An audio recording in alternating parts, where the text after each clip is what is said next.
Muito bem, eu sou Pedro Augusto, do blog Cidadão Cidade, que é o blog de entrevistas de Campinas. Eu estou aqui ao lado de Daniel de Almeida, ele que é ator, ele também é produtor e diretor de vídeo Campinas. Vai nos falar a respeito do cinema alternativo, do cinema aqui na cidade, e tenho certeza que vai ser um bate-papo bem legal. Muito obrigado pela sua presença, é muito importante para que o blog possa continuar o seu trabalho de entrevistar pessoas aqui da cidade que têm um olhar para contribuir para a gente. Eu que agradeço aí pelo convite. E espero contribuir mesmo. Com certeza, Fábio, com certeza. Por onde começo? Por onde começo? Primeiro, no começo de tudo, eu gostaria que você falasse sobre a sua formação, como que o teatro começou na sua vida, como que foi o seu desenvolvimento nesse sentido. E você descobriu a arte ou a arte te descobriu? Como que foi o processo de descobrimento de ser um artista? Olha, são duas questões já bem profundas. Primeiro, para falar um pouco de você, do seu trabalho, tudo também é profundo. Você precisa primeiro ir lá no campo da memória, aí começa a trazer emoções, né? Pessoas, lembranças.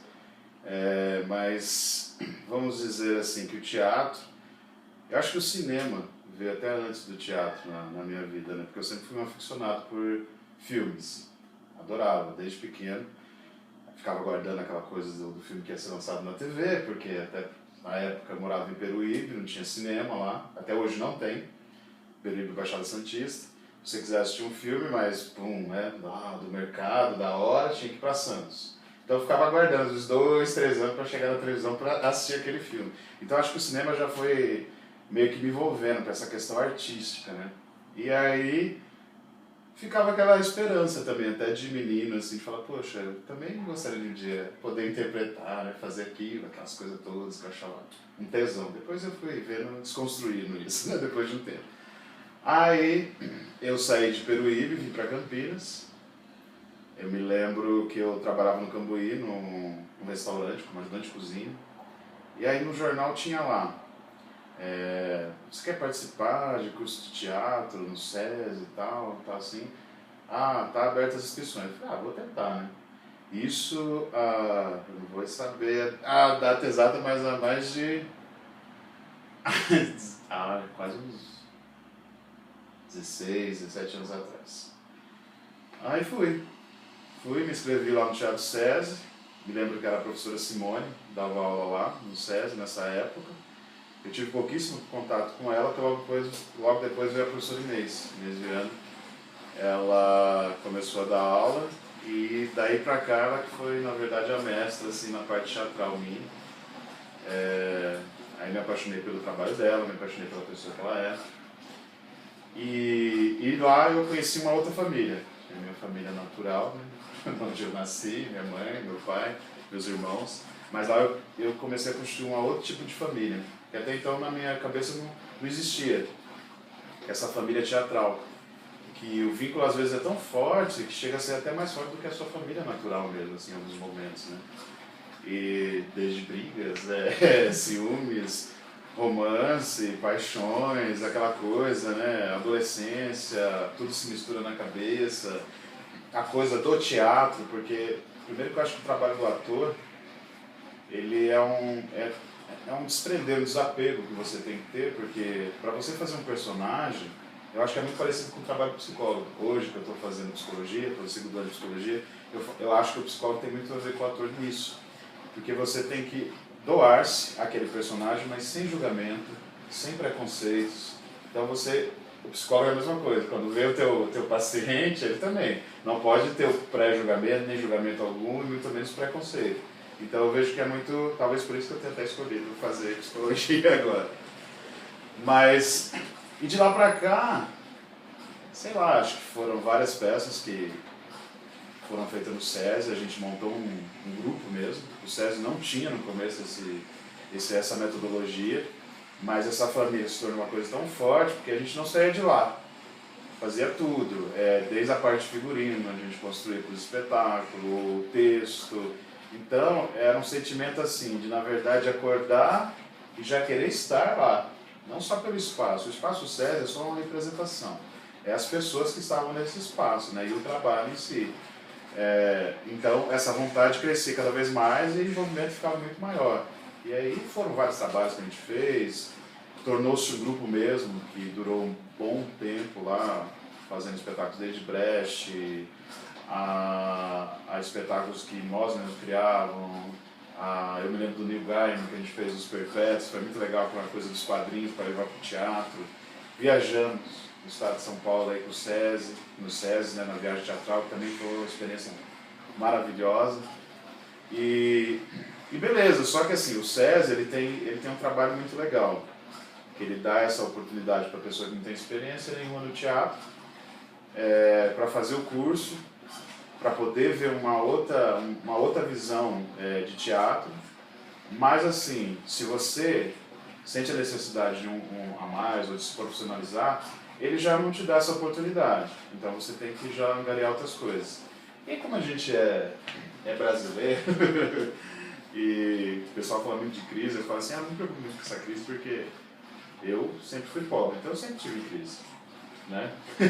Então chegou um tempo no SESI que não dava mais para eu continuar lá. Questão financeira, eu precisava almejar outras coisas, né? Até dentro do teatro. Aí saindo já foi uma coisa muito dolorosa, inclusive abandonar o grupo. Eu me lembro que eu chorei muito nesse dia, nossa senhora. E nem criança, eu lembro da Inês me abraçando lá na situação. Mas acho que foi uma coisa catarse mesmo, né? Tinha que, sabe, aquela perda mesmo, assim, sabe, arrancar da família, mas eu acho que precisava isso. Aí beleza, saí de lá, fui criar um outro trabalho, uma coisa mais profissional, vamos dizer assim. Foi uma parceria com a Sanasa, que durou durante 10 anos, no Teatro Escola, onde aí a gente já tinha uma remuneração mesmo, entendeu? Era um mensal, foi uma coisa maravilhosa, eu falei assim, não, artista em Campinas, deve receber um salário assim para fazer isso, e era um salário agradável, eu falei, pô, fiquei muito feliz. Trouxe algumas pessoas que estavam no SESI para fazer parte desse trabalho, e ficamos 10 anos juntos, atuando, né, junto com a Sanasa. Mas como também é poder público, sempre entra administração, vem administração, as coisas modificam. Chegou uma hora que não dava mais para continuar. Aí beleza, continuei a caminhada. E aí surgiu a oportunidade de fazer a questão, o lance do cinema, né? Que eu sempre tive vontade. E aí o Walter, que é o Walter Riss, que é do núcleo da companhia teatral Senarte, estava com espaço ali na João Jorge, na época, agora ele mudou, e ele convidou, né, para conhecer o espaço e falar, você que curte tanto nesse lance do cinema, eu já dou teatro aqui, mas se você quiser fazer alguma coisa, e aí eu bolando aqui, bolando ali, eu pensei, por que não? Fazer um núcleo, né, experimental de cinema mesmo, experimentar porque é para as pessoas experimentarem, né, porque elas não vão ter, assim, não é uma faculdade, né, não é um curso técnico, assim, mas elas vão aprender quase o que se aprende no curso técnico também, só que mais livre. Mais livre. E aí começou. Tem 2 anos já que tem o NEC, que a gente chama de NEC, primeira turma, agora a segunda turma. E para esse ano, provavelmente, eu não sei se vai ter as aulas ou então se vai unir essas 2 turmas e a gente transformar o NEC numa produtora de conteúdo. Né? Porque até por causa das minhas tarefas, eu estou com tanta coisa, assim, tem um grupo de teatro, a faculdade, outros trabalhos. Também sou educador social, dou aula no Padre Haroldo de mídias e comunicação para crianças e adolescentes. Então, eu acho que tudo isso que eu estou falando engloba a tua pergunta. Como é que é, se a arte te encontrou, ou se eu encontrei. Eu acho que na verdade estamos nos encontrando. Eu acho que eu nunca encontrei, nem ela me encontrou, acho que estamos encontrando. Eu acho que o dia quando você tem uma resposta, não sei se o encontro em si, eu acho que quando tem aquele, agora eu achei, eu acho que até acaba a magia. Então acho que eu estou sempre, a gente está nesse encontro eterno. Às vezes cai naquela coisa, não é mais isso, entra naquela depressão, mas de repente já vem aquele, não, é isso mesmo, é esse filme, ou então é essa peça de teatro, é essa música, vamos fazer e tudo. Então acho que a gente vai estar sempre nesse namoro, sempre nos encontrando, né? É que tem tanta coisa, Pedro, para falar que, assim, na verdade se perde, é muita coisa. Eu comecei a fazer teatro em Peruíbe mesmo, mas era grupo de escola, né? A gente se reunia na praia para ensaiar, então ninguém ensaiava. Ia para acabava indo tomar banho, né? No mar, que não deixa de ser um grande teatro, delicioso. Mas foi em Campinas mesmo, aqui, que começou essa coisa mais puxando para o lado profissional. E onde algumas pessoas desse grupo foi se profissionalizar mesmo, né? Tirou o DRT, né? Que é a carteira lá profissional do ator. que quando você é amador, você acha que o DRT vai mudar a sua vida, assim, completamente. E não é isso, né? O DRT, na verdade, te dá algumas garantias, sim, né? Quando você vai fazer algum teste ou alguma coisa, você já é remunerado diferenciado de quem não tem. Mas te dá garantias que a tempo DRT estou na Globo. Que o sonho das pessoas, às vezes, é isso, né? Acha que vai fazer, dentro do SESI mesmo, os cursos, eu conheci muita gente que achava que um dia estava fazendo teatro lá e no outro dia estaria na Globo. É ilusão, mas a ilusão faz parte da vida. Eu acho que a angústia é crescimento.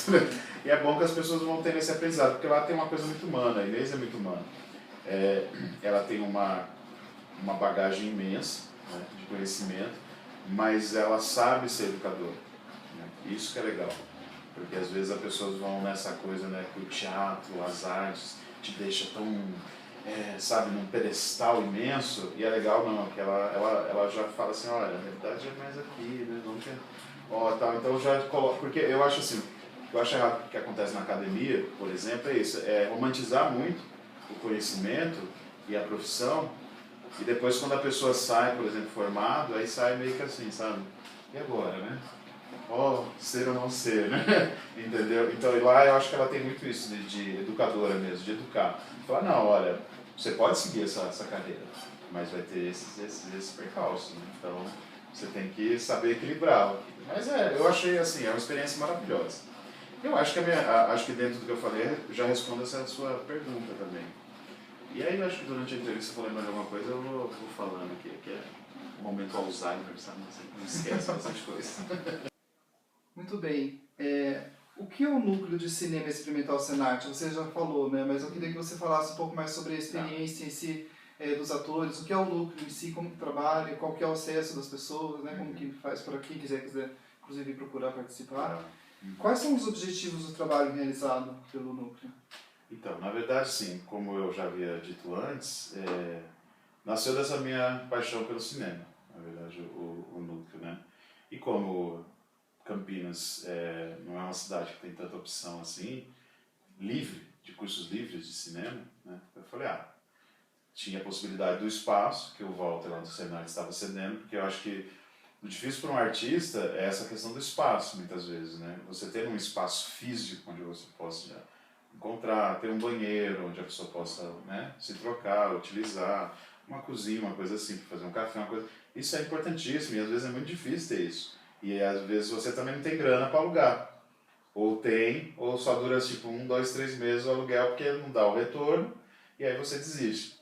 Então ele já tinha essa questão do espaço, que já era das aulas de teatro e outras coisas que existem no espaço Senart, e ele convidou para a questão do núcleo.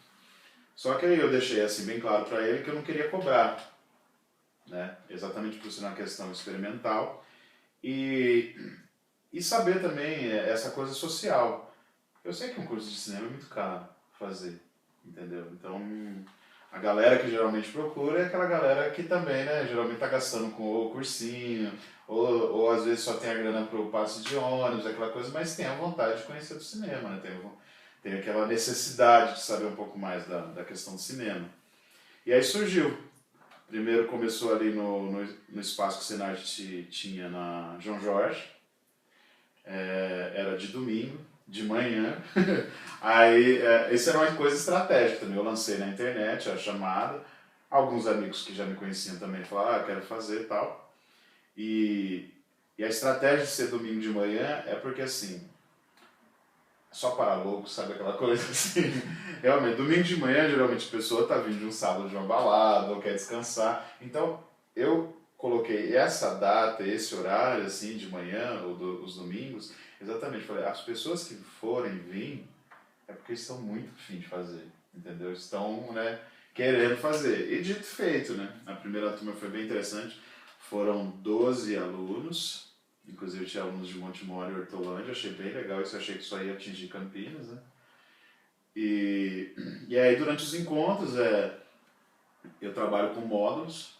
Então, primeiro módulo a gente vai falar um pouco da história do cinema, geral, mundial, depois da história do cinema no Brasil, depois eu falo um pouco dos autores, né?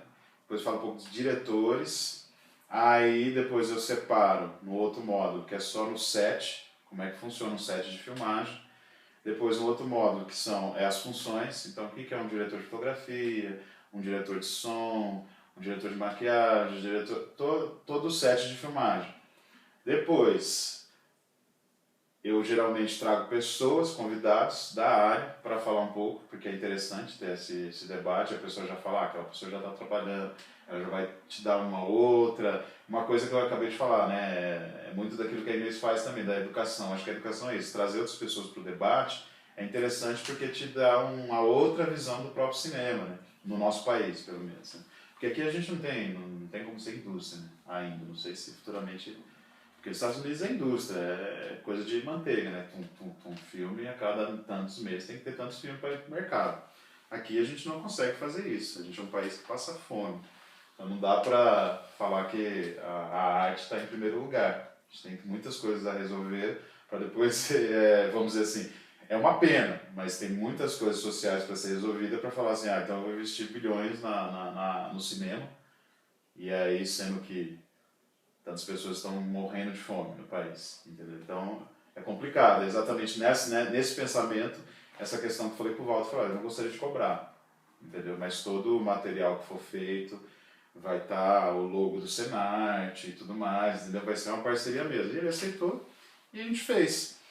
E aí finalizava depois dessas conversas com as pessoas que eu convidava, a gente sempre finalizava, eu deixava aberto. Ou eles faziam algum trabalho direcionado para o YouTube, ou realizavam um curta, ou um longa, só que o longa é uma coisa que eu já corto um pouquinho, assim, porque fazer um longa é muito difícil para aluno que está começando. Então é bom começar com curta, coisas pequenas, 5 minutos, no máximo 10 minutos, assim, para saber como é que funciona a produção. Então eles tinham todo o curso dura 1 ano, eles tinham todo esse planejamento, fazia toda a parte teórica de história, meu cinema, como eu falei, dos autores, etc.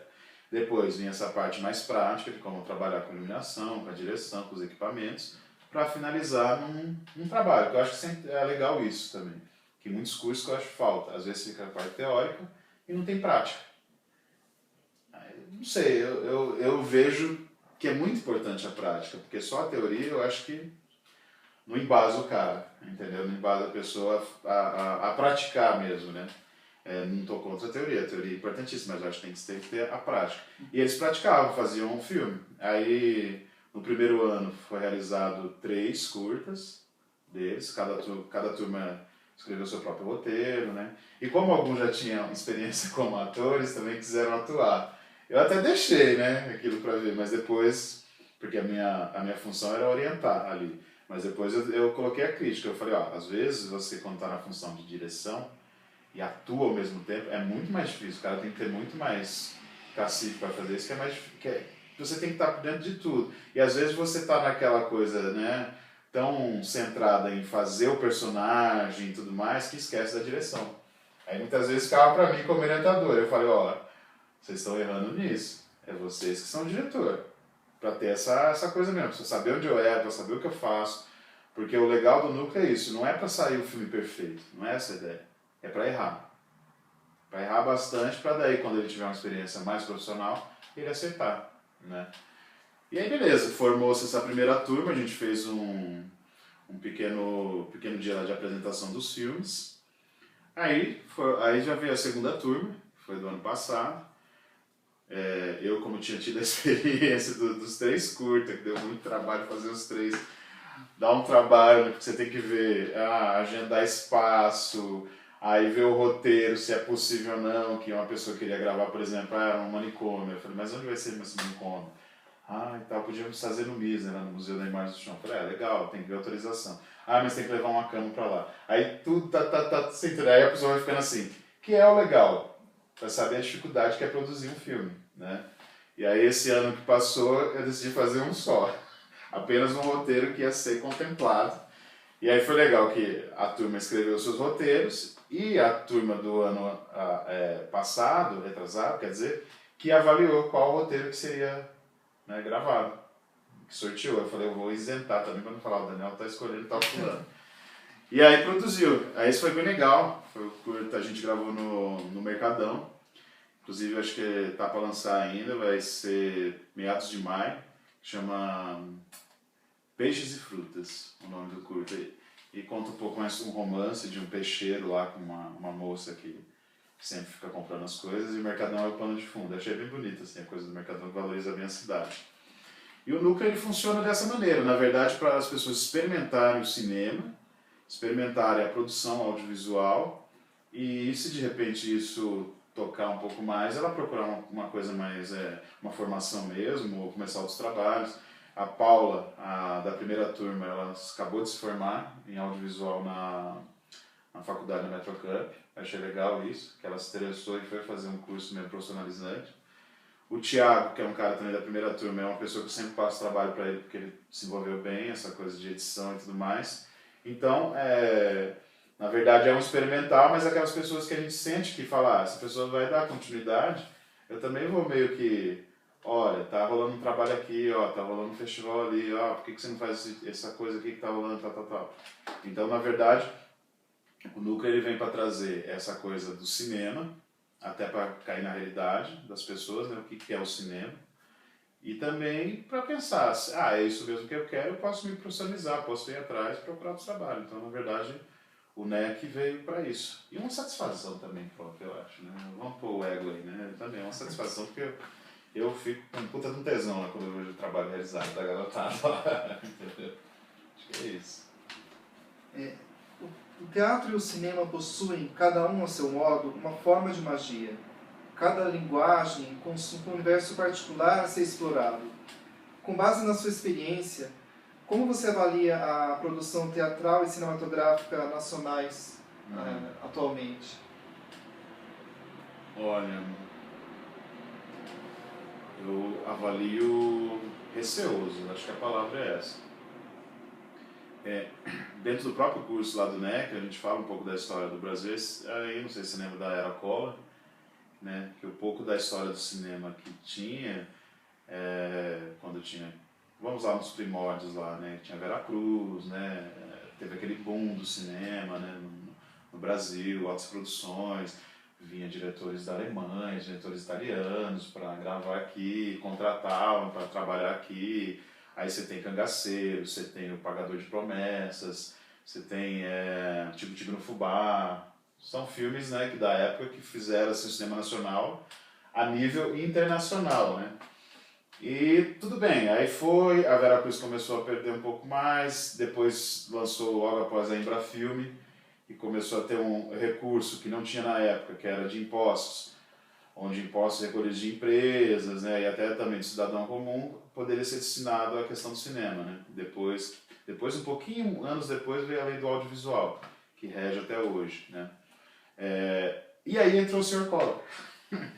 O Fernando Collor chegou com todas aquelas ideias dele, que não foi só no cinema, foi geral.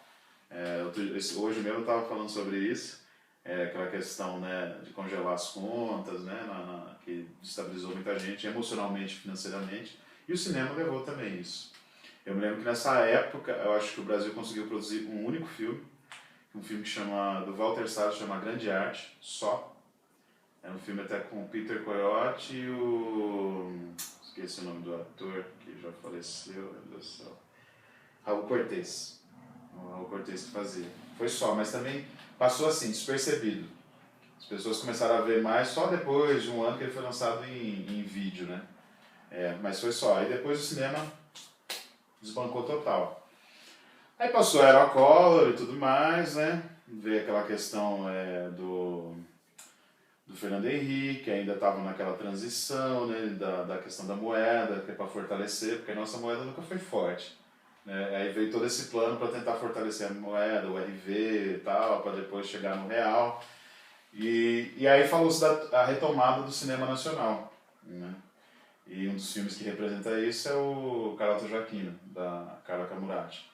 Que ela também teve um trabalho do cara para fazer esse filme, porque foi assim, com a cara e com a coragem que ela fez, e ela mesma que pegava os filmes com a distribuidora e ia bater de porta em porta de cinemas, olha, eu posso exibir meu filme aqui e tal.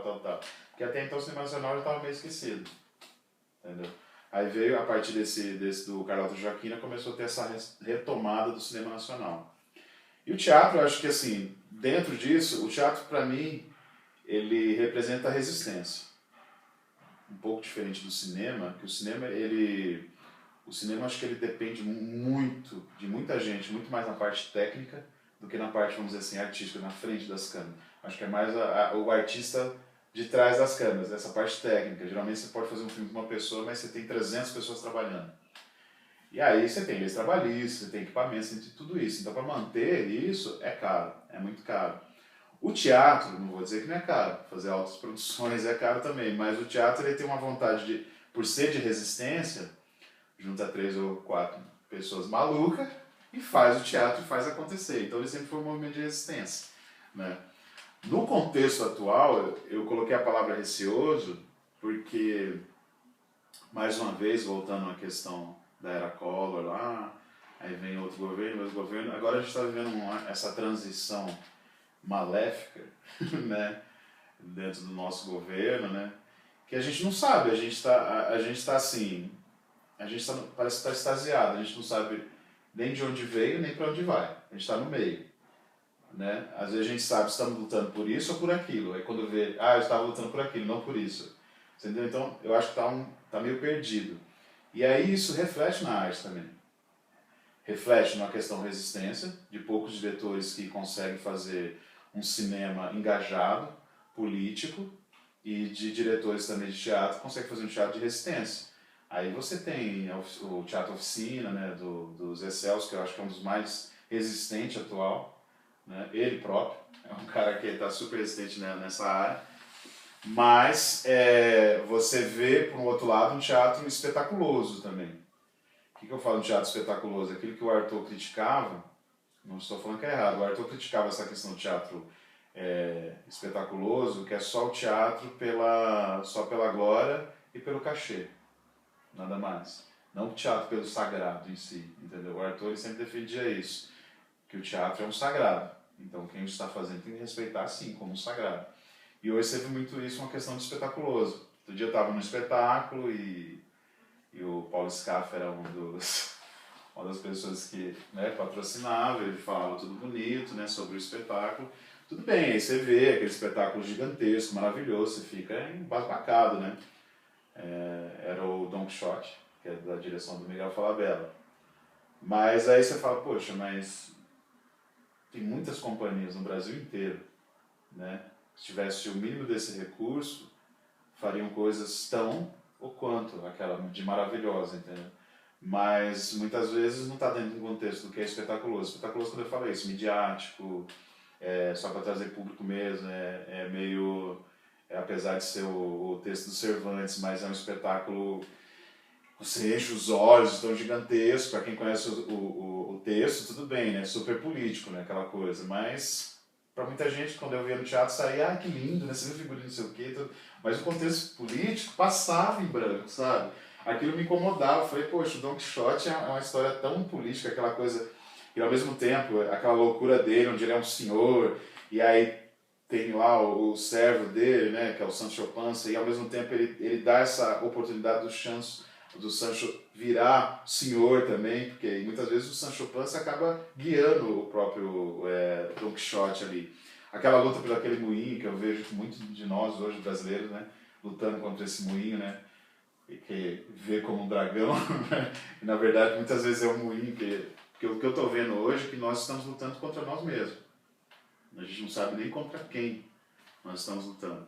Então eu vejo hoje receoso, Pedro, eu tenho dúvidas do que será o amanhã. Eu espero glória, mas eu tenho muita dúvida, assim. Creio que é espaço de resistência mesmo. Assisti um espetáculo esse final de semana, que passou, que me trouxe muito isso, me deixou emocionado, assim. Um espetáculo que se chama Amadores, e que tem 4 ou 5 atores profissionais e o resto são atores amadores mesmo. Eles tiveram essa proposta e as pessoas vinham e contavam as histórias. E você entrava na ilusão, não sabia se era real ou não, aquelas histórias, se era dele ou não. Mas é muito legal essa mistura, o que é amador e o que não é.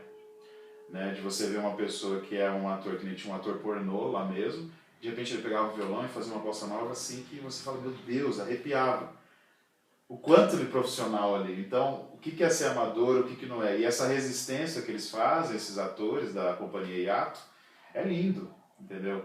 E fala de dinheiro, porque a menina começa o espetáculo falando de cada lugar. Olha, esse espetáculo, contando mesmo, esse espetáculo custou tanto, assim, de ECAD tanto, disso tanto, para pagar os atores, tal. Porque ela falou, se fala de toda a glória, toda a beleza, mas não se fala de dinheiro. A gente tem uma coisa parece que tem medo de falar de dinheiro, mas tem que se falar. Porque a gente trabalha com capitalismo, para pagar lá o ator, para pagar a mulher que fez o figurino, para pagar a pessoa que vai limpar o pau. É dinheiro, né, que movimenta tudo isso. Então, muitas vezes a gente acha que a arte também está além disso, o público leigo. Né? Vê aquela coisa linda, maravilhosa, mas você teve todo um trabalho por trás. Você teve empresas que podem ou não, ou querem ou não patrocinar um trabalho, entendeu? E muitos é na raça. Né? A maioria é de resistência. Né? Que eu acho que tem essa coisa, né, a arte fala mais dentro de si, então é de resistência mesmo, é de enfrentar, é de construir a partir do que tem, do recurso que tem, dos reciclados, de pegando um daqui de outro. Hoje a gente tem um movimento que acho que já na Europa, né, nos países fora, já era muito constante, que é dessa questão do coletivo de patrocínio, né, que o pessoal faz. Hoje o Brasil está fazendo bastante isso, então a pessoa lança lá uma plataforma e se você acredita naquele projeto, você envolve, você bota lá R$10, R$50, quando vê, fez um montante, faz a produção. Então, os próprios artistas estão procurando meios de se difundir também, né? Porque a gente também não pode colocar tudo em cima do Estado. Porque o Estado também é um braço que tem várias outras coisas para resolver. Então, esses meios eu acho importante atualmente para o fazer da arte. Mas receoso nesse sentido porque a gente está vivendo um momento histórico no país de dúvidas, de cerceamento de muitas coisas que você fala, poxa, cerceamento de questão trabalhistas, que são anos e anos de luta para ter isso, e de em segundos, pum, isso morre. Você vê cerceamento de coisas básicas e necessárias para o homem, saúde, trabalho, moradia, tudo isso, você vê em segundos sendo aniquilado. E aí você fala, poxa, se tudo isso está dessa maneira, imagina a arte. Então, hoje o governo do estado de São Paulo, dentro das oficinas culturais, ele já avisou, como já foi cortado mesmo, as oficinas culturais do interior e do litoral, acabou. Por enquanto só tem no estado. Por enquanto, né? Eu não sei se logo logo também não vai tirar. Então a arte é a primeira a sofrer. Entendeu? Eu falo, não. E eles colocam aquela desculpa do que é real, mas porém a gente sabe que tem uma movimentação de dinheiro aí que a gente não sabe direito para onde, mas coloca assim, não, tem coisas muito mais importantes para resolver, então eu vou ter que cortar essa oficina aqui para resolver aquela questão da moradia ali. Só que aí você vai ver, a questão da moradia continua não tendo solução. Porque foi investido dinheiro, mas esse dinheiro se perdeu no meio do caminho. Sabe aquela ilusão mágica? Entendeu? E aí acaba perdendo esse morador e acaba perdendo esse artista. Né? E aí eu acho que o trabalho de resistência é importante porque esse artista tem que falar com esse morador dessa comunidade. Por exemplo, ou vai ser despejada, ou está com problema disso, aquilo. Então, esse artista resistente é isso. Aí é aquela história que o artista vai onde o povo está. Tem que ir lá, porque essa população é que tem que tomar conta dessa arte. Ela que tem que falar, não, isso é importante para mim, isso é importante para o contexto social que estou vivendo, do meu país, das gerações que vêm, entendeu? E para eu saber quem eu sou, se eu sou brasileiro, qual é a minha arte, o que me define, entendeu? Então eu acho que a palavra é essa, receoso, mas eu espero que seja uma manhã melhor. Eu também espero. Eu também espero. E fora Temer. Campinas possui alternativas para quem pretende estudar cinema? Alternativas, né? Pois é. Eu creio que não. Eu creio que não. A gente tem uma ou duas escolas que dá cursos, mas não de cinema, né? Cursos paralelos, alguma coisa de fotografia, direção, mas fala um pouquinho do cinema, mas é mais embasado para a questão de direção fotográfica mesmo, de objeto, de ambiente, tudo, mas não. O cinema passa como só uma degustação, né? Mas não tem, cara. Eu acho isso uma deficiência, porque é uma cidade que dentro da sua história, né, cultural, ela foi um chamariz de produção de cinema. João da Mata, que é um dos mais famosos, que foi gravado aqui em Campinas, né, na região mesmo. Salto é uma cidade onde teve muitas locações para filmes, né, região de Salto, Indaiatuba, essa próxima a Campinas. E Campinas também teve sempre esse montante. Hoje ela sobrevive, na verdade, só com as pessoas que realmente resistem dentro da guerrilha de fazer cinema, porque É uma cidade que, na verdade, é um polo industrial, tem bastante indústria, Campinas, mas que eu não vejo nenhum mecanismo como patrocínio mesmo. Para isso a gente tinha o FIC, né, que era uma grana pouca, rasa para se fazer uma produção, mas que ainda salvava. E você via algumas produções rolando, de curta, não só curta, mas curta, lançamentos de banda, CD, teatro, né, livros. E nisso, o pessoal que fazia cinema aproveitava e falava, puta, aqui tem uma maneira de eu não sofrer tanto, né, de ter que pedir dinheiro para o colega, ou vender isso, ou vender aquilo para poder fazer uma produção. Durou-se um tempo, mas sabe aquele doce que você dá para a criança e depois já tira? Que aí hoje, ó, tem muita gente que do último edital do FIC ainda não recebeu o dinheiro, entendeu? E a prefeitura fala, a gente não tem dinheiro nem para pagar, vamos dizer, os funcionários, imagine o FIC, né? E a gente nem sabe se isso vai ter continuidade nos próximos anos do nosso querido Jonas Donizete aí. Então, aí fica difícil você ter uma escola para fazer curso, preparar as pessoas também, mas para qual mercado? Né? Mercado de São Paulo? São Paulo tem uma escola, a pessoa vai para lá estudar. Se o mercado campineiro fosse aquecido, a questão do cinema, eu acho que a coisa das escolas poderia ter mais. Entendeu? E a gente teve a oportunidade próxima, mas também por questões políticas, o negócio acabou que foi Paulínia, né? Tinha o polo cinematográfico, mas que foi uma coisa também espetaculosa na época. Era o Rubens Erival Filho que tomava conta, aí veio Paulínia e Campinas, por ser muito próxima, virou caminhos de grandes filmes que foram produzidos aqui, grandes atores internacionais começaram a rodar por aqui, tudo aquilo outro, e toda essa glória acabou. E aí tem lugares lá, estúdios e lugares dentro do polo cinematográfico que estão abandonados lá, né, entendeu?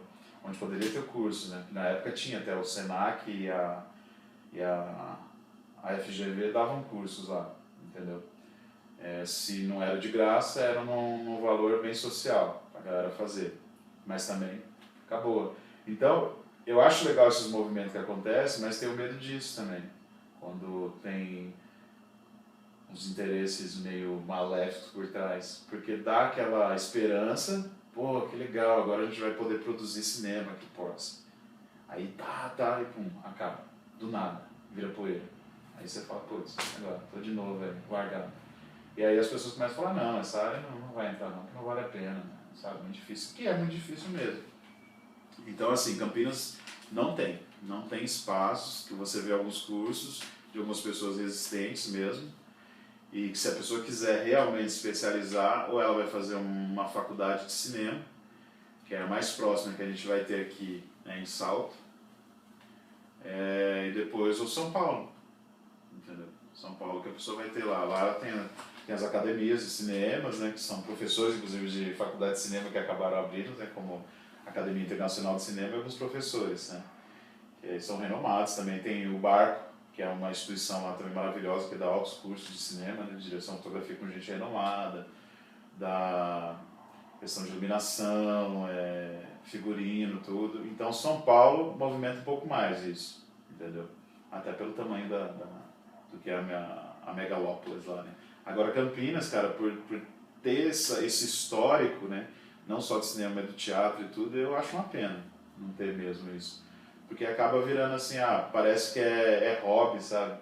Pra quem faz cinema, assim, falar, que é isso, né, gente? Por que fazer isso, né? É doido, né, esse pessoal. Parece que é hobby, mas não é. Eu acho que eu chamo mais de resistência do que hobby. É o que eu acho. O cinema alternativo pode ser considerado como um espaço de liberdade criativa perante poucos recursos financeiros? Como trabalhar com pouco recurso e realizar filmes? Milagres. Fazer milagres. Primeira palavra, alternativo, né? A palavra alternativo já me assusta um pouco, porque parece que você não tem alternativa. Então, você tem que ter aquele espaço alternativo, cinema alternativo, porque você não tem alternativa, é aquilo, né? Eu fico sempre nessa coisa, eu acho meio dúbio até essa palavra. Eu converso muito com o Orestes, que é professor de História e coordena lá um dos núcleos de cinema do MIS, sobre isso, né? Que eu acho que o MIS é um dos espaços de resistência também de cinema ali, que é uma área livre, as pessoas assistirem cinema, debaterem, aquela questão do cineclube mesmo, né? O cineclube ele tem isso na sua veia, né? que você assiste o filme, mas o mais importante é o debate após, né? Que é essa coisa da reflexão política e tudo mais. E é um dos espaços de resistência. A gente tinha no centro o Cine Paradiso, que também durou um tempo, que era um cinema diferenciado, porque não passava filmes do circuitão, né? Esses filmes bolacha que a gente fala, né? Bolacha que a gente come e depois já nem lembro mais o gosto. Então, assim, mas também não resistiu tanto, porque tinha que pagar aluguel, espaço, tudo isso, aquela coisa da grana que eu falei, precisamos falar de dinheiro, né? Que na arte também é necessário isso. E eu acho que o MISDA continua como esse movimento de resistência, ainda por ser um espaço público, mas isso que eu falo, as pessoas precisam se apossar do espaço. A população precisa saber que aquele espaço é dela, porque senão daqui a pouco também desaparece, como tudo. Porque o que acontece dessa questão quando é o espaço público é você saber que é seu, que você precisa visitar aquilo, que você precisa saber o que está acontecendo, você precisa estar participativo para que aquilo continue. Porque é seu e é dos próximos que vêm. Se as pessoas não têm um interesse, se afastam daquilo, alguma gestão vai assumir ou vai virar alguma outra coisa, entendeu? Assim como lá mesmo já virou, o Palácio do Azulejo já foram várias coisas ali, entendeu? Então eu tenho muito esse medo, então sempre falo, a gente tem que sempre resistir, sempre tem que estar vindo aqui no MIS, para o MIS continuar vivo e quem sabe um dia ter aquela sala de cinema que está lá, Glauber Rocha, tá lá, é um esqueleto, mas ela existe. Quem sabe um dia ela vira uma salinha gostosa mesmo de cinema para assistir uns filmes fora do circuitão, um filme mais cultural. Eu saí até um pouco da pergunta, não foi qual que era a pergunta mesmo, que eu até me perdi agora, desculpa. Não, é sobre o cinema alternativo. Isso, alternativo. Como uma forma de... Então, eu acho que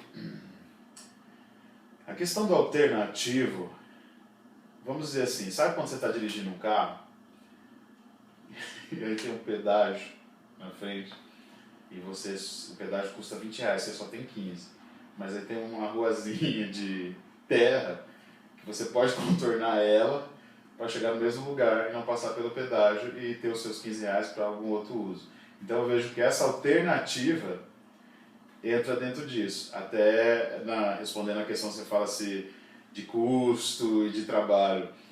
Por quê? Porque se você for ver, para produzir um filme, alguns anos atrás era muito mais difícil, porque o uso dos equipamentos era mais caro. Hoje, com a modernização dos equipamentos, você compra uma câmera, uma DSLR, ou um próprio celular, como está gravando agora aqui, um celular com um pouco mais de pixels, né, que fala, você grava, você faz, você produz um filme. Antigamente não. Antigamente tinha um preconceito e não tinha tanta questão do equipamento, você só conseguia produzir se fosse uma produtora grande, e aí tinha que ter muito dinheiro para produzir. E aí depois precisa da distribuidora. E aí mais dinheiro. Né? E não ia ter um espaço para uma pessoa, vai lá eu, o Daniel e o Pedro, vamos fazer um filme para lançar no cinema. Quantos filmes você já lançou no cinema, Pedro? Nenhum. E você, Daniel? Nenhum. Então já não entrava no edital, não ia para o cinema. Hoje, com essa questão do YouTube, Vimeo e outras plataformas que tem, você disponibiliza o seu trabalho. Muitos trabalhos foram disponibilizados, depois até disso foi para o cinema, de tantos views e tudo mais. Então você criou um outro público, né, de cinema dentro dessas mídias sociais, que sai barato para quem produz e sai barato para quem vê. Porque imagine você ir no cinema, vamos pôr aí um filme mais simples, mas se você é um pai de família, tem lá 3, 4 filhos, aí você mora no DIC, por exemplo, né? Você vai ter que pegar umas 2 condições mais ou menos para chegar ao centro ou ao lugar que tem um cinema. Com 4 filhos mais a esposa, já é um tanto de grana da passagem, que está super barato aqui em Campinas, né? R$4,50. Nossa, né? Que delícia, né? Já vai uma grana. Aí o cara chega lá, se você está com criança, geralmente vai querer comer alguma coisa, já é um valor. Aí você vai no cinema, tem a pipoca, que dizem que a pipoca é que sustenta o cinema, que é caro pra caramba aqui. Aí você vai pagar o ingresso, não sai por menos de R$20, vamos dizer, o ingresso. Aí o cara fala assim, pô, essa minha conta aí vai lá para mais de R$200 para sair com a minha família. R$200 que muitas vezes para ele é o salário do mês. Então o cara não vai ver cinema, entendeu? Como deveria ser o cinema, numa tela, tudo aquilo outro. Ele vai ver no YouTube. Sai mais barato para ele. Muitas vezes ele faz até o Gato Net. Não estou falando que isso é certo, mas muitas vezes ele faz lá o Gato Net, as coisas dele, tem a internet, ou vai na Lan House, que muitos bairros continuam com essa cultura de Lan House, né? para acessar aquilo e ver, entendeu?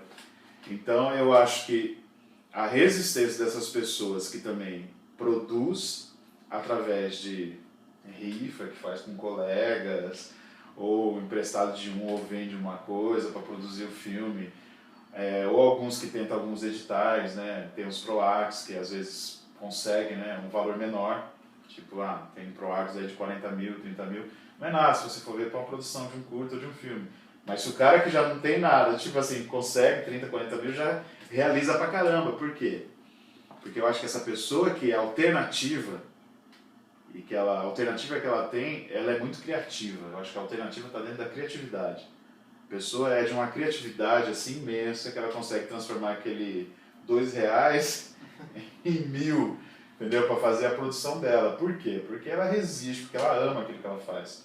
Por isso que eu até falo que às vezes todo mundo é amador mesmo, porque, pô, o cara pensar em fazer cinema, ter equipe, porque a coisa mais linda era você chegar no set de filmagem e saber que, você foi pago, a tia lá que trouxe o lanche está sendo paga, o lanche chegou, foi pago, todo mundo foi pago, os atores estão pagos, todo mundo sabe, é um trabalho, né? Mas muitas vezes você tem que contar com aquilo, camaradagem de alguém, fala assim, a gente só posso gravar a tal horário porque eu trabalho até tal horário.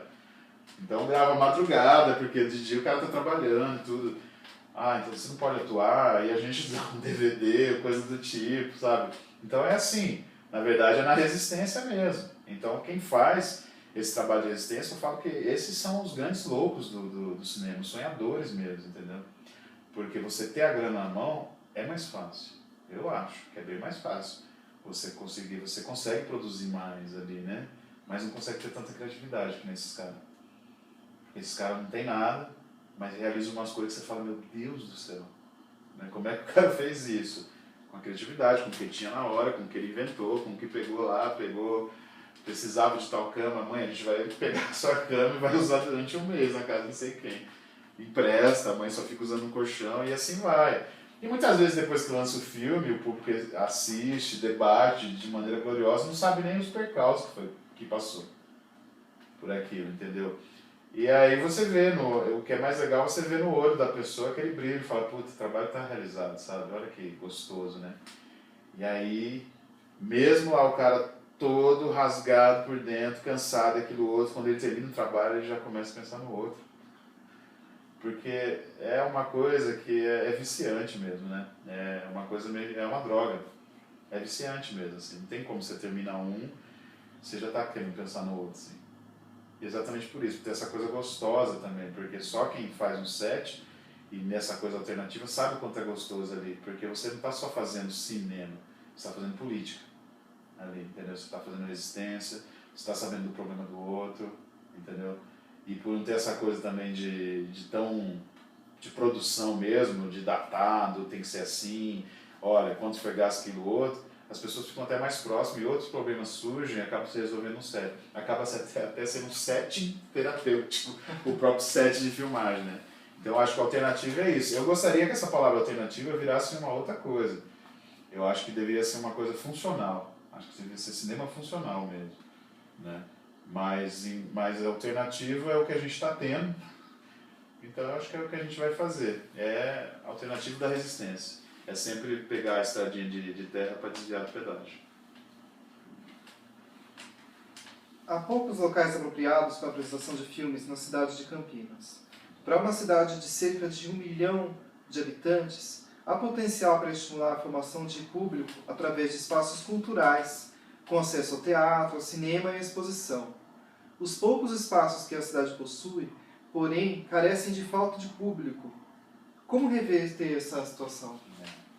Essa é uma questão também bem pontual, né? Campinas tem poucos espaços, né? Pelo tamanho da cidade que ela é, pelo potencial que ela tem, a representatividade dela no estado, ela carece de muitos espaços, seja teatral. Eu acho até legal o espaço multiuso também, né? Muitas vezes um espaço que é para teatro também você pode acoplar um cinema, né? Você tem uma tela, enquanto não usa, vira palco de teatro, aí, exibição de filme. Até isso a gente tem pouco, né? Eu me lembro que no centro, eu não sei se ainda existe aquela salinha do CCLA, Ali eu me lembro que eu vi até umas exibições de filme do CCLA. Hoje em dia eu nem sei como é que está funcionando o centro. O Cine Paradiso que eu falei que não existe mais. O MIS, que as pessoas precisam resistir mais dentro daquele MIS, mas não é uma sala de cinema lá no MIS. O MIS ele tem uma sala alternativa, voltando a palavra.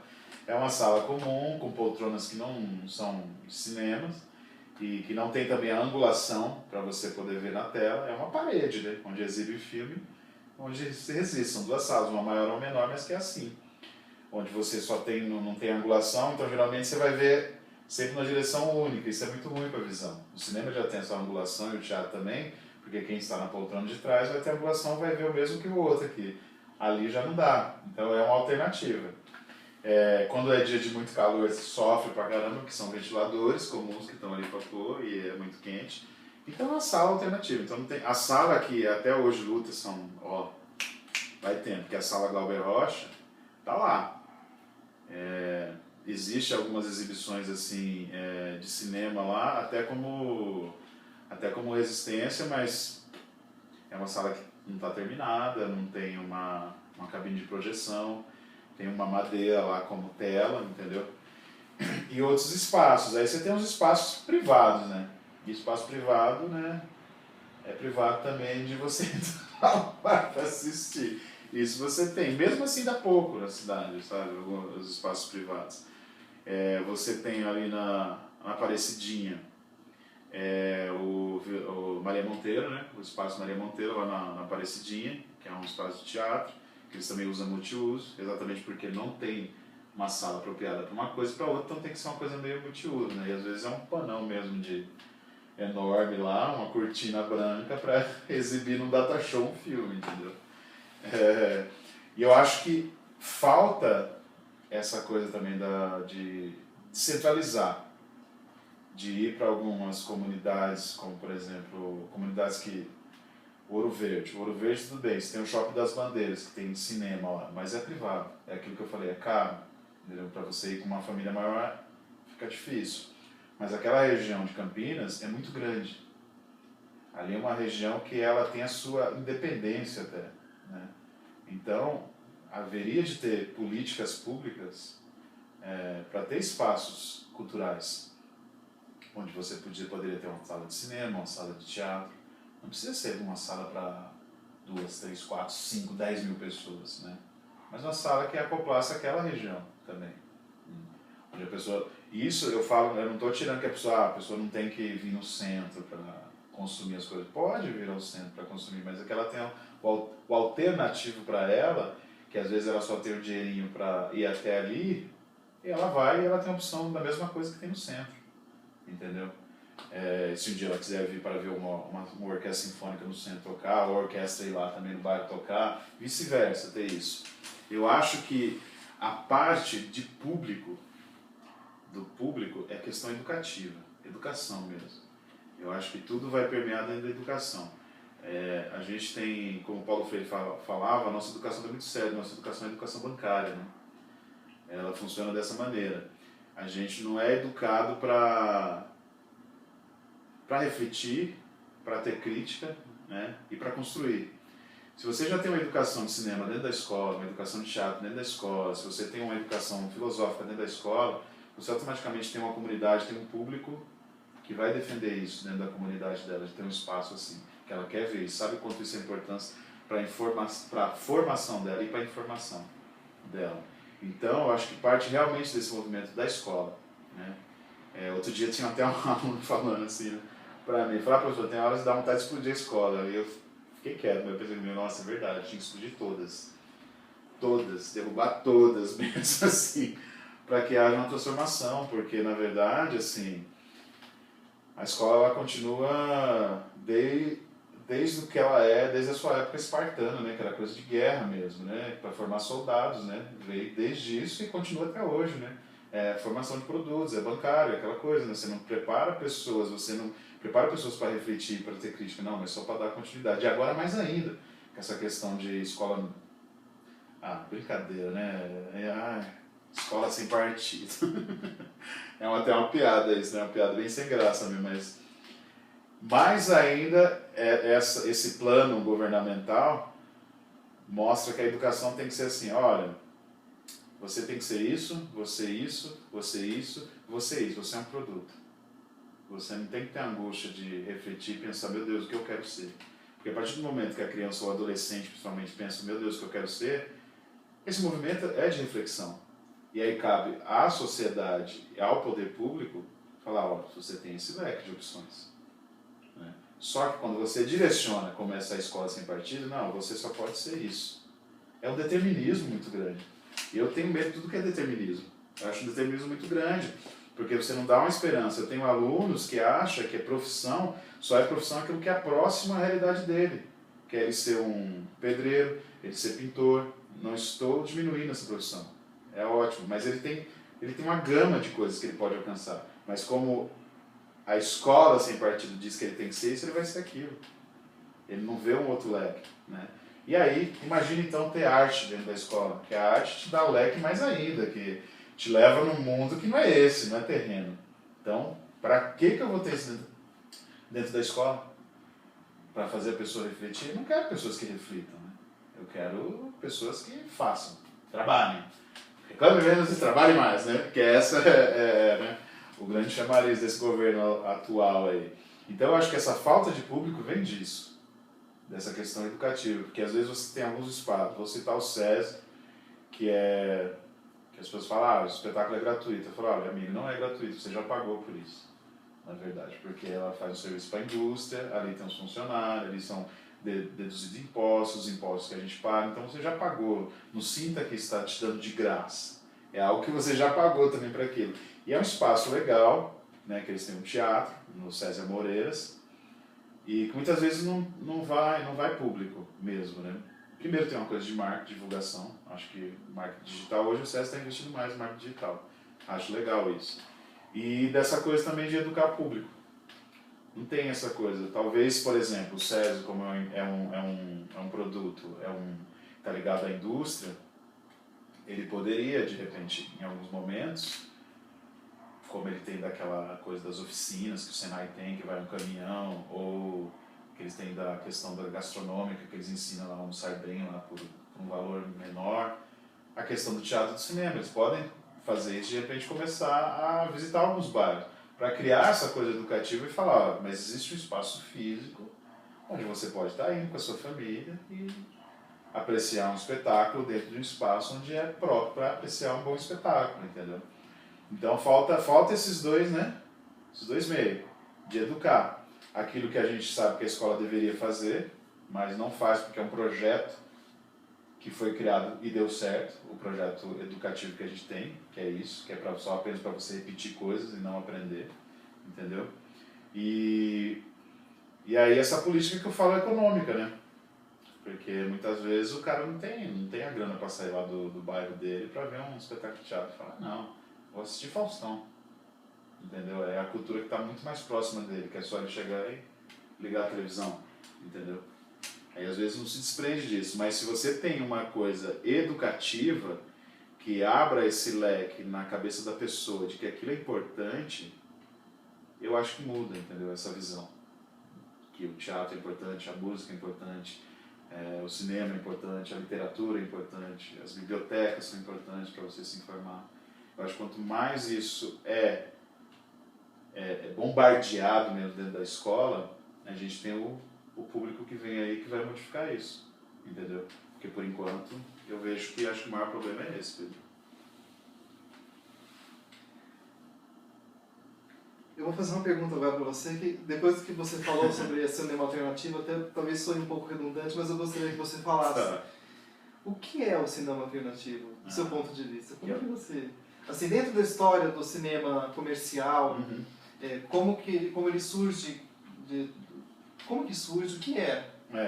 Eu acho que o cinema alternativo é assim como o artista plástico alternativo, vamos dizer assim. A gente vai pôr, vou pegar o exemplo do Basquiat, ou dos Gêmeos, mais próximo aqui de São Paulo, que agora tem renome internacional. Basquiat é um cara que era de rua, um artista de rua. A alternativa que ele tinha para expor sua arte era o espaço onde ele estava.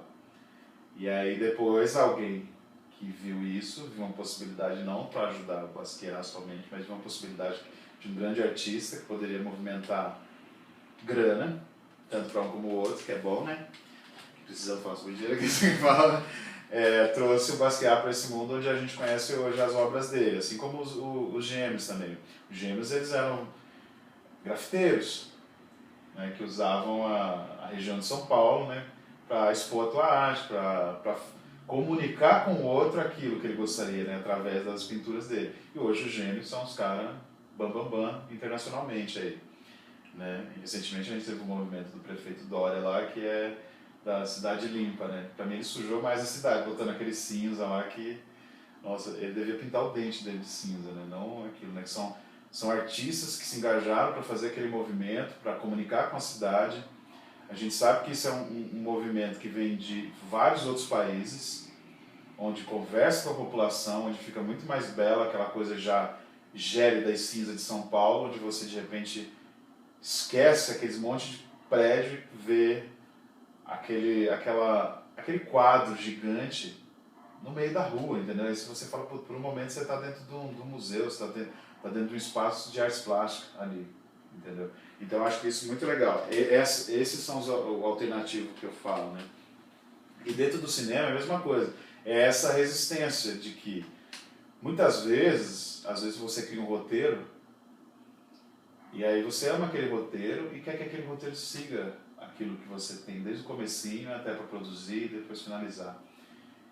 E quando vai cair dentro de uma produção, já tem uma empresa ou alguém que paga por aquilo, ele vai fazer, falando bem no popular, vai meter o bedelho no seu roteiro. Falar, não, mas vamos mudar aqui, vamos colocar isso, aquilo, outro. E muitas vezes você está amarrado a uma questão financeira e segue aquilo. Que aí eu vou colocar o cinema profissional. Está amarrado nisso, né? Aí muitas vezes o cara fala, não, então eu prefiro ir pelo lado alternativo, que eu consigo fazer meu filme e comunicar aquilo que eu tive vontade de comunicar com a plateia que vai assistir, entendeu? Sem interferência da questão monetária, entendeu? Quando consegue um monetário, mas te deixa livre para criar, melhor ainda. Mas quando não, ele prefere essa alternativa também, né? Fora desses grandes prêmios, Oscars da vida, né, que eu falo, né? Que na verdade o Oscar para mim é uma festa muito americana. Eu vejo o Brasil ficar todo preocupado porque o filme não vai concorrer a filme estrangeiro. Eu falo, pra quê, mano? Isso aí é um filme, isso aí é um prêmio deles, é festa deles, pra eles. Eles colocaram, acho que colocaram até alguns prêmios para filme estrangeiro, essa coisa, até para dizer assim, gente, a gente não é tão chato assim, mas pra mim acho que na verdade só queriam pra eles, ali e acabou, entendeu? E para vender vestidos e joias, né? Então, assim, na verdade, o alternativo ele foge disso, dessa glória, né, que tem todo na questão do financiamento, por exemplo, né, de uma grande empresa. Se você segue o financiamento de uma empresa muito grande, ela vai saber o que o seu filme está falando. O teu filme está falando sobre, vamos pôr aí, a questão de gênero. Aí fala, mas eu não concordo muito, talvez, uma empresa não cabe nisso. Você não pode mudar isso aqui ou outro. Aí você fala, não, meu filme fala sobre isso, então não vai rolar o patrocínio. Aí você vai ter que ir para outro. Então, muitas vezes, o alternativo vai disso também. O alternativo vai de você respeitar a tua obra, né? De não se vender, vamos dizer assim, aquilo que, na essência, é o que você gostaria de comunicar com o teu público, né? Então, eu vejo que, às vezes, a oportunidade que a pessoa tem de falar com o público às vezes, até recusando, né? Um montante de grana legal para não modificar aquela obra. Porque depois, se você pega, eu escrevi um roteiro, te dei. O roteiro tá lá, bonitinho, aquilo outro. Tudo bem, os roteiros têm tratamento, mas se eu te entrego esse, fala, tá aqui, o seu roteiro de fim de ano, você pega. Mas eu vou tirar essa, você me entrega. É isso. De 10 páginas, volta a uma. Eu falo, esse é outro filme. É outra história. Entendeu? Não é mais a minha história, é a sua história. É de quem está pagando, não é mais a minha. Então, eu acho que a alternativa entra dentro disso também, fora de todas aquelas questões que eu falei, né, de espaços, de luta, de resistência, mas de resistência de falar assim, não, eu sou artista, eu quero expor e falar com o meu público, ou com o público que vai ser público a partir daquele trabalho, mas com algo que é da essência, com algo que eu escrevi, com a música que eu criei, com o espetáculo que eu quero que seja condensado assim, porque é essa visão que eu tenho desse espetáculo que eu criei. Entendeu? Então acho que a alternativa entra dentro disso também. Quais são os desafios de quem sonha em atuar no cinema? Seja como ator propriamente dito ou em outra área, outro setor do cinema? Nossa Senhora, muitos. Acho que são milhares de desafios. Eu acho que qualquer coisa ligada à arte já é um desafio, né? Primeiro que a gente já tem uma coisa popular, de que quem faz arte ou é vagabundo, né? Ou tá ligado, ou é maconheiro, é maconheiro, ou é sapatão, como se falava sempre, né? Ou é gay. Tem isso. Primeiro já tem isso popular. Ah, quem faz isso, cara, não tem... É um gueto, né? Já tem essa coisa, sabe? E aí já fica isso naquela coisa folclórica, né? Da população, né? Ah, o pessoal faz isso, vai ali, deve fumar um monte de maconha, vai ficar o dia inteiro fumando maconha e depois vai lá e filmar. E não é. Se as pessoas fossem conhecer como é que é uma produção de um filme, de um espetáculo, a neura que é para aquilo estar pronto também, às vezes você não tem tempo nem de tomar uma água, entendeu? Então, essa é uma coisa também que é um trabalho a se fazer para mudar essa coisa, né, do folclore imaginário das pessoas que têm da arte, né, em si. Né? E, olha, dificuldades, cara, fora essa, né, tem essa dificuldade familiar, muitas vezes não tem apoio, porque a gente pode falar o que for, mas dentro do contexto histórico do homem, a coisa, a família, a coisa familiar, é muito forte em algumas decisões da pessoa. E é muito mais fácil quando você está dentro de um contexto familiar que, mesmo que a família não seja daquele meio artístico, mas que fala, não, legal, olha, eu te apoio nisso aqui. Então esse primeiro apoio já é ok, porque depois ele não vai encontrar tantos apoios assim lá na frente. Mas se ele já aqui não tem um apoio, e lá aí fica mais virtuado ainda, entendeu? A coisa toda. Então acho que a família já é um dos grandes canais desse primeiro apoio. E depois eu acho que a pessoa realmente saber qual a área que ela quer seguir para ela poder estudar, porque tem que estudar bastante. Às vezes a pessoa acha que é artista, aquilo outro, não precisa estudar. Engano. Tem que ler muito, quem é de teatro, quem faz músicas, tem que ler bastante, tem que ir para museu, tem que ver quadro. Você tem que estar enchendo a tua cabeça, ali, o seu baú de criatividade sempre. Então você não para de estudar nunca. Quem é artista não para de estudar nunca. Né? Que é um outro erro que as pessoas acham que não. Ah, você fica ali e você... Ah, peraí. Você acha que vai cair do céu aquela coisa assim, sabe? Ah, e aí eu começo, né? Não é bem assim. O cara estuda para fazer aquilo, né? Então essa também acho que é um dos desafios. Não parar de estudar nunca, né? Procurar se especializar e resistir. Porque porrada vai ter bastante, meu amigo. Ixi, porrada vai ter muita, né? E parece assim, a gente não precisava ser tão difícil assim, né? Mas criamos uma cultura também que parece assim, ah, tá vendo? Pedro lutou, por isso que ele conseguiu, chegou onde chegou. Porra, mano, sabe? Não precisava de tudo isso pra pessoa, né? Poderia ter caminhos onde, por isso que eu falo, desde a educação. Se a pessoa lá tem as aulas e sabe que tem o teatro, tem a música, tem o cinema, artes plásticas, ele já sai desde a sua primeira formação básica, já sabendo também o que ele pode querer ou vir a ser. Ele já tem aquela experimentação, né, básica da música, do teatro, das outras artes em si. E aí quando ele vai para uma coisa mais profissionalizante, aí ele já vai meio encaminhando. Pô, não precisa nem pagar aconselhamento, entendeu? Sabe? Aconselhamento psicológico para falar de orientação profissional, né? Porque já está desde a base dele, aquilo, então ele já está sendo orientado, mais ou menos, ele se orientando, na verdade, né? Porque eu também tenho muito medo da palavra orientado, você está orientando. A pessoa se orienta, né? Você só dá o leque de opções, e ela se orienta, opa, desde a escolinha lá eu já sabia mais ou menos o que é teatro, então é isso que eu quero fazer. E aí tem os meios, tem as escolas, entendeu? Para a pessoa poder estudar, ter as possibilidades, ter as bolsas, né? Ter grana, né? Para isso, investimento para isso, para o cara fazer, que é outro desafio que ele vai ter também, né? Muitas vezes não consegue uma bolsa para estudar, não consegue passar na universidade. Ah, de repente passou na Unicamp em artes cênicas, mas é integral, meu amigo. E aí? Putz, como é que eu vou trabalhar? Como é que eu vou sustentar outras coisas? Entendeu? Só com aquele subsídiozinho, não, você entendeu? Então, eu acho que tem que ter esses meios, porque o cara vai ter que comer, ele vai ter que vestir, tudo isso, né? Todas as suas necessidades ali. Então, todos esses desafios e muito mais, e eu acho que até depois, quando de repente, vamos dizer que o cara chegou num top lá, que ele é um grande diretor aí, já vai ter outro desafio, que é se manter ali como diretor. Porque a gente vive num mundo onde a crítica é muito forte, muito grande, sabe? E, por exemplo, assim, se você faz várias coisas certas, de boa. Mas se você dá um deslize dentro de principalmente da área artística, você é marcado por aquilo por um bom tempo, entendeu? Então o cara também, quando está numa posição agradável, vamos dizer assim, confortável, ele também tem essa preocupação constante também. Poxa, eu fiz um trabalho agora, o público já cobra que o próximo seja igual ou melhor. Se eu fizer algo menos, eu falo, aí começa, sabe? Então, eu acho que o cara vai ser desafiado pro resto da vida dele, né? Desde essa coisa básica que eu falei, de profissionalizar e chegar, até quando você de repente consegue chegar no topo lá, no topo eu falo assim, num patamar mais confortável da profissão, que é bem difícil, né? E ele vai continuar tendo esses desafios, assim, da crítica do público, da crítica inventada pela crítica, entendeu? Que acaba convencendo o público.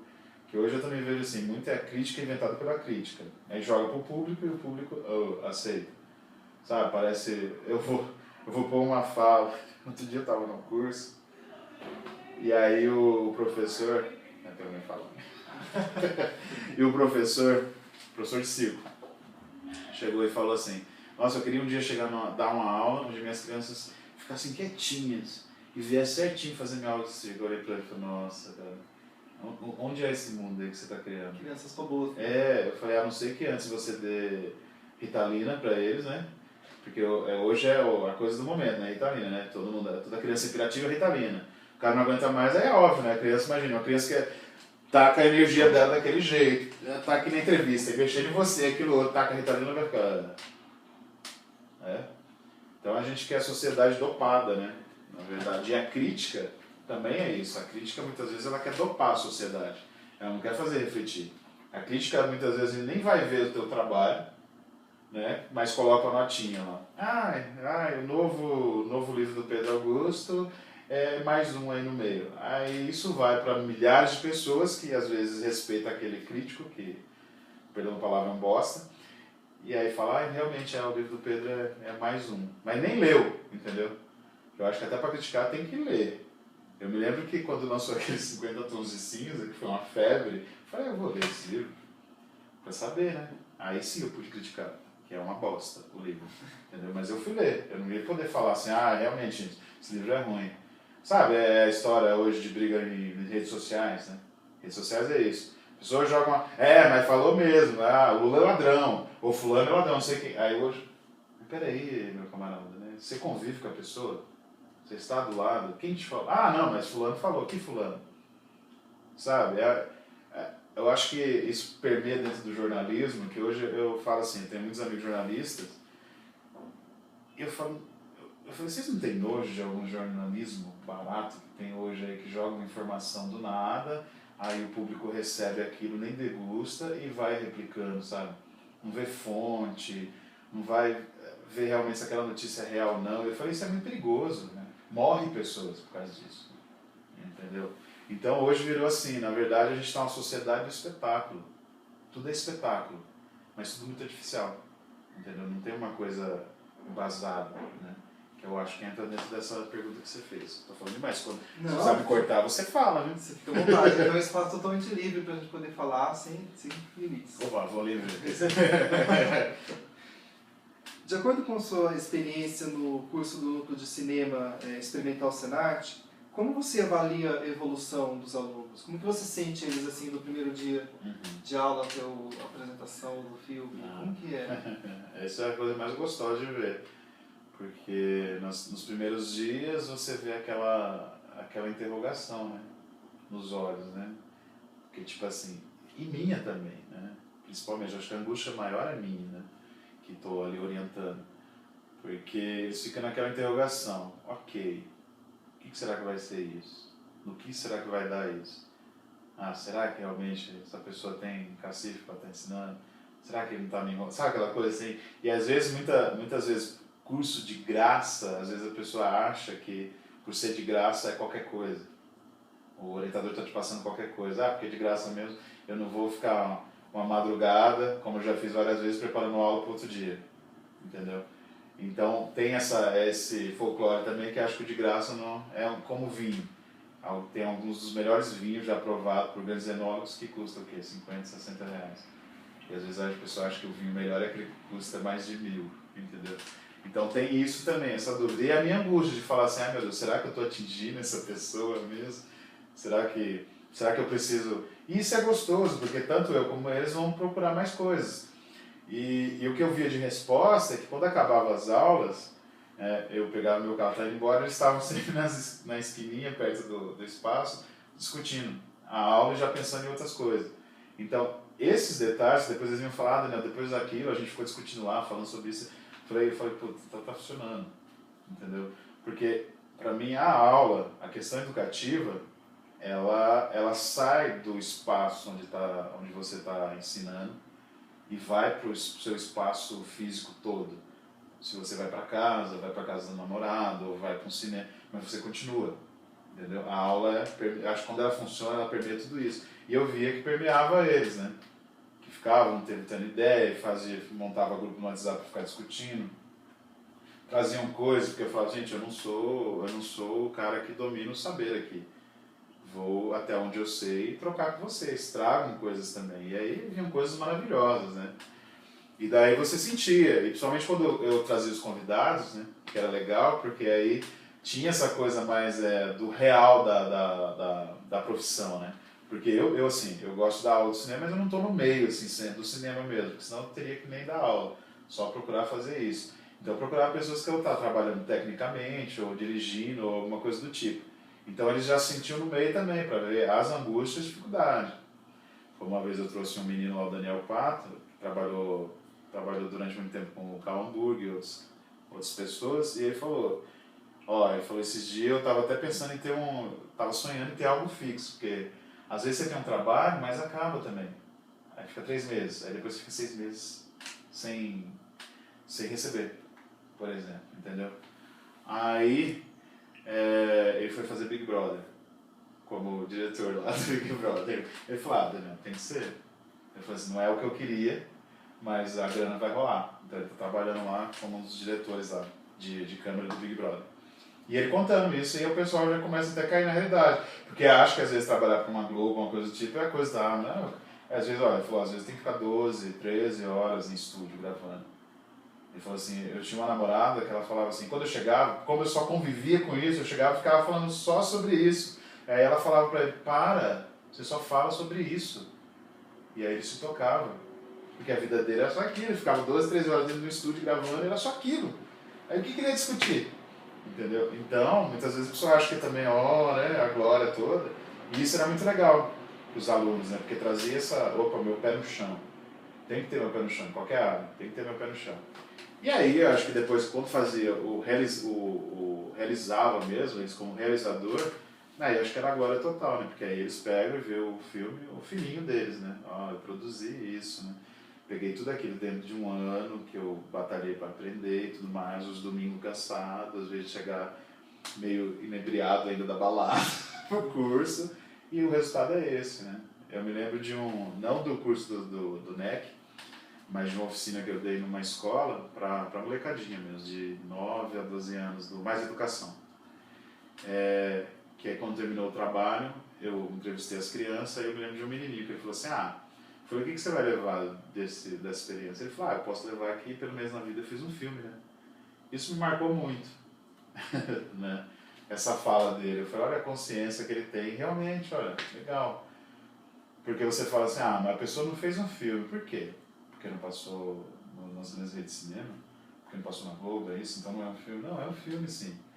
E é isso que eu passo para os alunos, passo para os alunos das outras escolas, também não só do NEC, que olha, hoje você tem um celular, você pode filmar, você pode gravar com o celular, você pode entrevistar sua mãe, sua avó e fazer um documentário sobre aquelas pessoas que você acha mais importantes.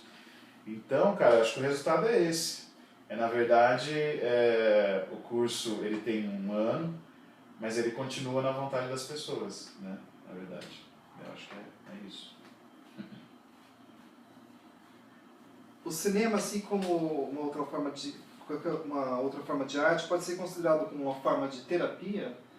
É possível tratar de questões que reflitam de forma construtiva, inclusive trazendo questões à tona, questões que são sensíveis a cada ator ao longo do processo? Ah, sim, sim. Eu acho que, como eu falei, tem um setting terapêutico, aí tem um set terapêutico, né? Eu acho que não só no cinema, Pedro, eu acho que o teatro também, a música, né, em si, né? Eu lembro sempre do final da Tigresa, do Caetano, né? Que ele fala como é bom poder tocar um instrumento, né? Eu acho que vem toda aquela história daquela mulher, né? Que passa por tantas coisas e tudo, e no final, como é bom ter a arte, né? Pra me salvar, né? Essa coisa de como é bom poder tocar um instrumento.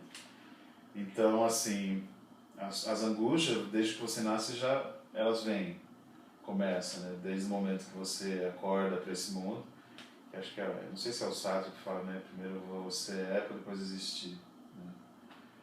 E aí você vai existir a partir das suas experiências, aí familiar, das amizades, do que vai construindo naquela sociedade sua, e mais angústias vão surgindo e crescendo com você. E aí de repente você tem uma coisa que chama arte, onde você pode experimentar e exprimir e espremer mesmo as suas angústias usando essa arte, né? Então eu vejo que o cinema, ele é sim um set terapêutico, primeiro para quem escreve o roteiro, por exemplo, quem gosta de escrever. Não tem como você fazer um roteiro que vá tocar o outro, que seja ficcional demais, entendeu? Você vai sempre colocar alguma coisa tua ali. Então, quanto mais experiência você tem, você coloca ali através de alguma... Você vai tocar quem está assistindo, ou lendo aquilo, ou ouvindo aquela música. Então, não tem como você não se envolver. Não tem como você não se envolver se existe mais ou que uma ou duas pessoas no ambiente. Automaticamente você vai saber como o outro lida com as questões, como o outro lida com o outro, se doar ao outro, sabe? Esperar o momento do outro, porque no ambiente onde tem muitos artistas, a criatividade é gigante. Mas eu tenho que ter a humildade também dessa coisa de, peraí, é o momento de eu ouvir, não só falar. É o momento de eu ajudar o outro. Eu posso também ser aquela pessoa, nossa, esse cara sabe muito. Mas acho até para você saber demais, você se cala para ouvir o outro. Até para aprender também, né? Porque, na verdade, o conhecimento ele é movimento, né? Que nem consciente, está sempre em movimento. Você não tem o conhecimento, você está aprendendo sempre. Essa coisa de falar, não, eu tenho conhecimento, acabou. Então, filho, se coloca dentro de uma gaveta e se fecha lá. Porque o conhecimento não é assim. Então, eu acho que é essa coisa familiar, porque geralmente os cursos duram mais de um ano, no mínimo um ano. Então, imagina, você vai conviver com uma pessoa durante um ano ali. E aí depois as coisas até rolam que acaba virando uma amizade e a pessoa continua convivendo. Ou vai criar outros grupos, vai começar a fazer filmes juntos, ou teatro, alguns namoros que acabam acontecendo, entendeu? Então acaba sendo um setting terapêutico, sim, né? A pessoa às vezes chega com um problema, fala, vou chegar atrasado porque eu tô com um problema assim em casa, aí já começa a falar, e você já leva para conversar também, aí já começa a ter uma outra relação. Automaticamente você faz algumas baladas junto com a galera, entendeu? Aí vai para aquele botequim para ficar conversando e bebendo. Então você acaba virando uma coisa familiar mesmo, né? E aí não tem como não ser uma coisa terapêutica, né? Para todos, eu acho, né? Porque eu acho que essa coisa da arte em si, ela te dá a oportunidade para que você desenvolva a sua escuta e a sua palavra. Porque em muitos lugares, eu acho que a gente fala, mas não está sendo ouvido, entendeu? E a arte, mesmo que tenha muita gente ali, e que por um momento não está alguém vai te ouvir, de alguma maneira. Porque se identifica, primeiro, com o que você está dizendo, ou com você, ou com alguma atitude, com algum gesto, ou o próprio ambiente da arte se identifica, como um quadro, por exemplo. Pode ser que você esteja sozinho, mas você está conversando com vários ali. Aquela tela em branco, vamos dizer assim. Eu acho que representa muita arte isso, uma tela em branco. Né? Primeiro que já é um vazio cheio de nada ali, né? Vamos dizer assim. E aí você começa a comunicar, a falar, mesmo que em silêncio. Então, não tem como não ser terapêutico, não tem como não ser transformador. E aí eu pego da minha experiência como educador social, de como a arte transforma a vida dessas crianças e adolescentes que muitas vezes são cerceados de várias coisas, mas que vê na arte esse levante.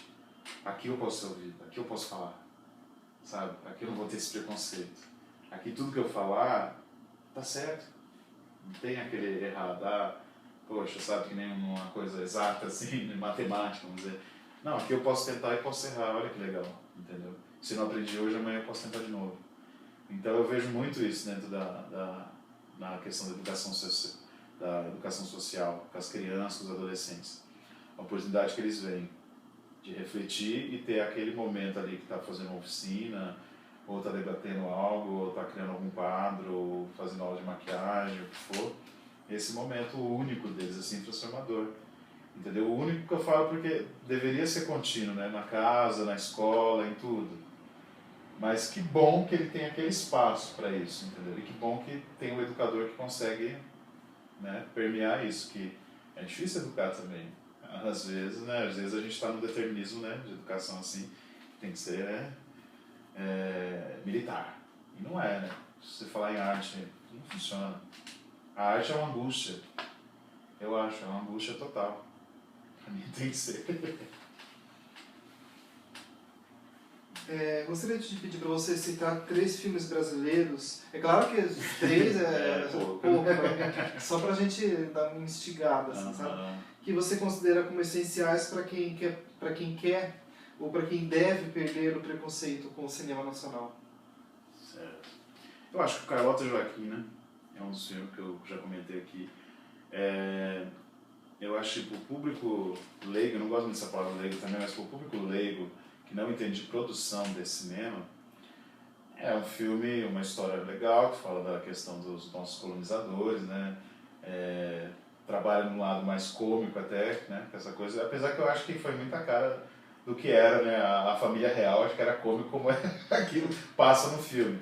Mas, para quem produz e gosta de cinema, pega esse filme como referência e vai ler um pouco sobre, porque você vai ver que assim, tem cenários construídos ali que quando acabou o dinheiro da produção, eles tiveram que usar papel machê para fazer no cenário, sabe?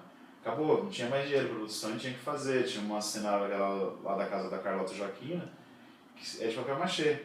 E aí fez, e com uma luz certa, passa que você nem percebe. Então essas coisinhas, você fala, puta, que legal, olha como os caras conseguiram, até dentro do cinemão, vamos dizer assim, tem também essa coisa da criatividade para fazer. Né? Acabou a produção, o dinheiro não deu, é isso. Vamos se virar, o filme precisa estar pronto. E pela importância que ele tem dessa questão da retomada mesmo, né, do cinema nacional, a partir do Carlota Joaquina, a gente começa a ter um up um pouco maior, né, dentro do cinema. Eu acho que um outro, o Nina, eu gosto muito do Nina, do Heitor Dalia, que é baseado no Crime e Castigo, né, esse filme. É um filme sombrio, que tem aquela Guta Strezz, eu acho que é assim que fala o nome dela, que eu achava maravilhosa também, fez A Grande Família. Era a Bebel, que fazia A Grande Família.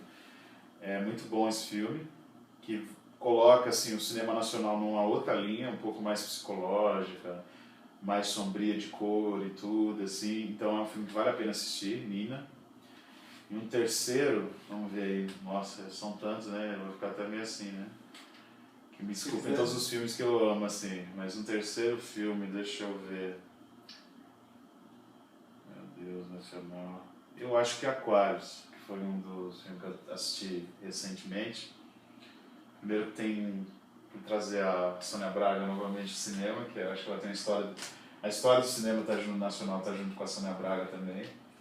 Eu acho de trazer essa, e de você vê-la ali tão forte no filme, você fala, puta que legal, né? Como é massa e como é transformadora essa coisa, né? Essa potência de ser artista, né? E a história do filme, que o roteiro do filme é maravilhoso, né? Pega tudo que é atual nosso hoje e coloca, olha, tá olhando aí, olha como somos belos e podres ali, dá uma olhada. Né? Aquela coisa toda do apartamento, da resistência dela. A resistência da personagem da Sônia Braga ali, de não sair daquela história dela, onde ela construiu a história da família dela, onde tem todo o passado dela. Aí você pega até a coisa do museu, sabe? Que as pessoas falam assim, museu é coisa de coisa velha, não, museu é coisa de coisa histórica, é a história que tem ali. Então você pega essa mesma luta, você pega esse contexto da resistência da arte, que é a resistência dela ali, de uma grande construtora, que é, ó, a gente vem todo sorriso, né? A construtora, a gente dá o que você quiser para você sair daqui. É como assim, né, cara? Eu criei minha família aqui, tem todas as minhas histórias aqui, vomitei nesse lugar, eu chorei nesse lugar, ri nesse lugar. Como é que você vem dar preço para isso, né? Entendeu? É mais ou menos isso. Cara, essa é a minha arte. Como é que você vem falar que ela é menor ou maior? Entendeu? É a minha arte. Então eu acho que esse filme ele passa muito isso em um momento bem atual do Brasil, né? De que estão dando preços a tudo e a todos. Né? A gente tem que tomar muito cuidado isso, sabe? Eu acho que honestidade não tem preço. E parece que hoje ser honesto, ser correto, é feio. O legal é ser sabe? O legal é ser corrupto. A gente eu tenho muito medo desse movimento, né? De que os jovens não estão acreditando mais na coisa política, na questão política. Tenho muito medo desse projeto, que é realmente falar assim, realmente o seu título não vale nada, não vote mais. Não, isso é um projeto também, gente. Vale sim, entendeu? Tem que acreditar nisso, né? Senão, pelo amor de Deus, senão a gente vai ter preço para tudo, né? Senão a gente vai estar vendo daqui a pouco o trabalhador 18, 20 horas por dia trabalhando, como um escravo, terceirizado, sem férias, sem gozo de nada, sem se aposentar. Não sei nem se ele vai conseguir gozar a própria morte, sabe? Que é o final de toda a nossa caminhada, que você tem a maior angústia, que é ter a liberdade, para você ter o caminho para chegar a ela, se preparar. Mas com toda essa questão que está tendo, você não vai ter esse tempo de preparo. Quando você vê, você morreu trabalhando. Quanto mais tempo para arte. Então. Imagina, se o cara, 18 horas trabalhando, como é que ele vai parar para ver um espetáculo de teatro? Ele quer chegar e deitar um pouquinho de hora que ele tem. Como é que ele vai ouvir uma música? Então, para quê? Isso é bombardear. Então, o filme Aquários, ele mexeu muito comigo nisso, que eu pego esse filme e trago para esse momento político atual. E até pela resistência que ele teve, né? Que teve toda essa briga, né?